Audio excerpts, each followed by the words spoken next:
I'm starved. Where's the honeycomb? Oops, back in the van. What? Me want honeycomb! Yeah! He loves that toasted honey taste so much!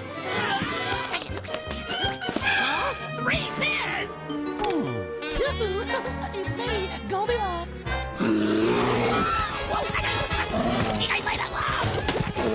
What's the one now? Way to go, dude. Honeycomb cereal is part of this complete breakfast. Don't answer it. There is truth in advertising, yes I swear. Got new Nikes on my feet and Vidal Sassoon in my hair. I can sure use a Budweiser Fruit of the Loom underwear. There is truth in advertising, I swear. Why would they lie to me when they love what they sell? Plus we all know that the liars have a special fire in hell. On the television, radio, and in the magazine, the advertising gods perpetuate the American dream. There is truth in advertising, let it be, let it be. Now I know that I don't need to buy everything they try to sell me, but so easily divided is a fool and his money. There is truth in advertising, let it be. Why would they lie to me when they love what they sell? Plus we all know that the liars got a special fire in hell. On the television, radio, and in the magazines, the advertising gods perpetuate American dream.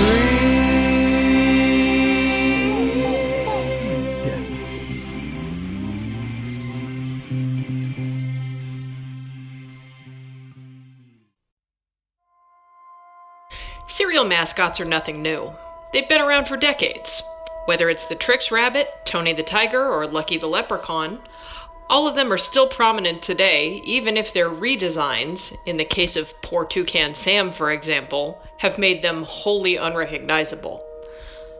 But every now and then, a cereal mascot gains prominence and then just as quickly vanishes without a trace, leaving us all to wonder if what we experienced was actually an ad campaign or just some collective breakfast hallucination.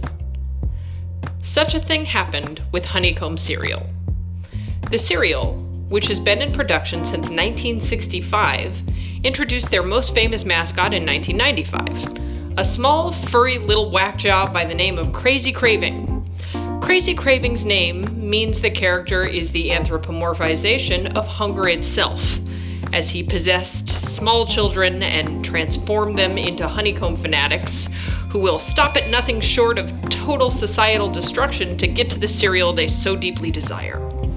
Overall, not a bad concept. The best marketing tool one can use against a child is to tell them other kids go crazy for something. It was the literal entire basis behind Pokemon. You gotta catch 'em all, right? So sure, I can see why this was approved.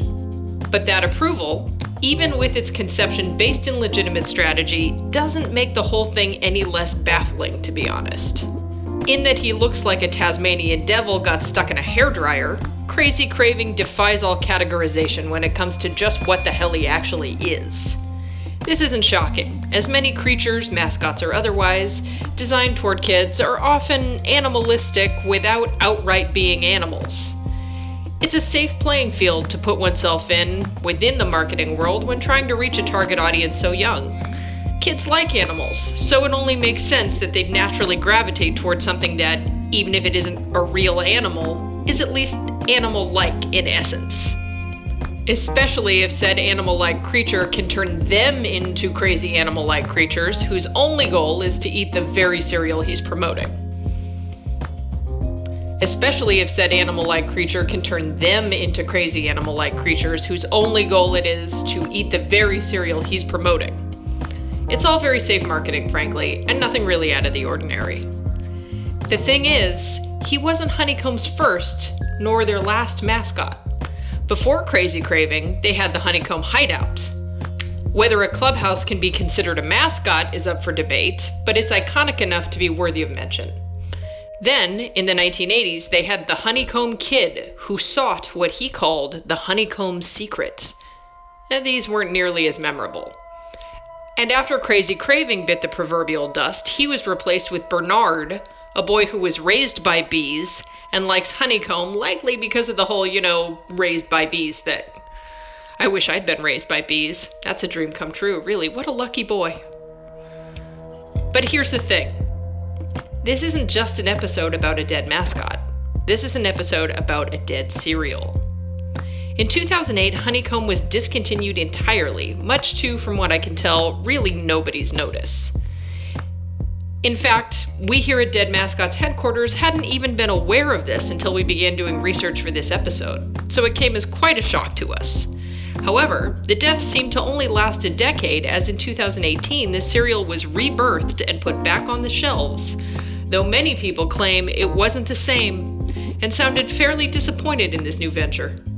But even with the rebirth, which doesn't seem to have been a very big success, and I'm not even sure panned out to much longevity, Crazy Craving was again absent, despite being what we'd consider the most recognizable mascot the brand ever had.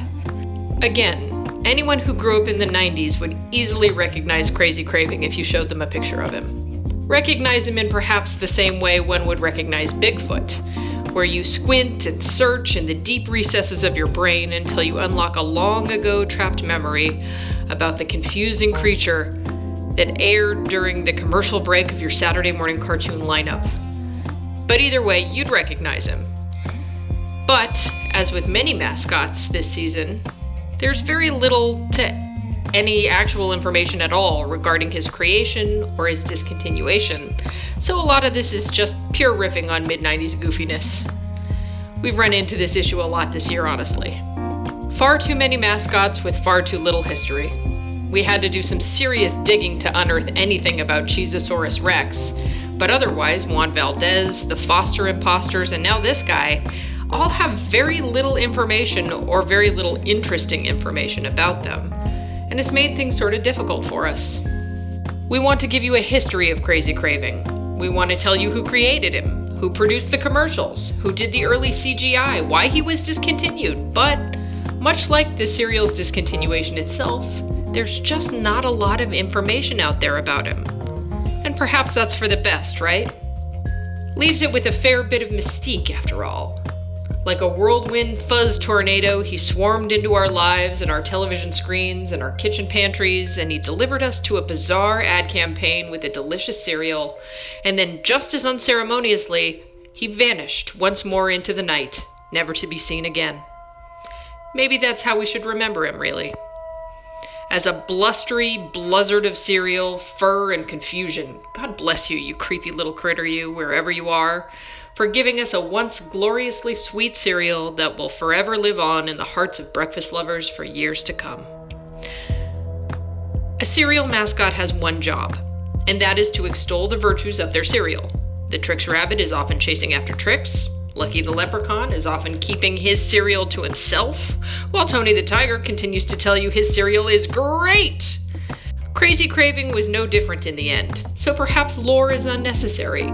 He did his job. He told us he wanted Honeycomb, which in turn made kids want Honeycomb. He came, he did his job, and he went. And there's nothing more respectable than a job well done. Rest easy, fuzzy friend. You've earned it.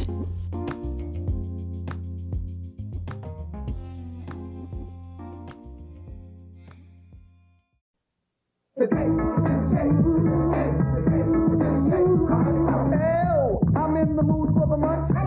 So give me the taste that goes crunch, brunch, lunch, breakfast, you get 'em in. A cool shake, a big taste, so let's begin. Honey sweet taste and the milk that tastes munchy. Bowl after bowl, it's the taste that gets me funny and round. In my mouth that makes a quirky sound. Mom yells, Honeycomb, I'm coming down. You can buy a box of honey taste you can't miss.